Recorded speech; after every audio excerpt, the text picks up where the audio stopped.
how can you change the gamer name, profile in Play Games and Preferences? So if you want to change the gamer name, profile in Play Games and Preferences, then what you need to do is first you need to make sure that you have a stable internet connection. After that, open up your Play Games application. After opening your Play Games, make sure that you have logged into your account. Now you need to go with your profile, which will be on the bottom. When you open it, you'll see your current profile at the top. That includes your gamer ID, your profile picture, and level. Now, to edit your profile, you need to tap on the profile or picture or the pencil-shaped icon, which will be on the top left. From here, you can just simply go with your game name and remove the game name that you have and add another name.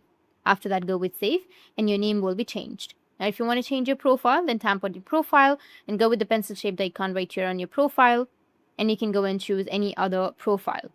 That's how you can change the gamer name profile in your Play Games and Preferences. And if you have any questions, feel free to comment below. Thanks for watching.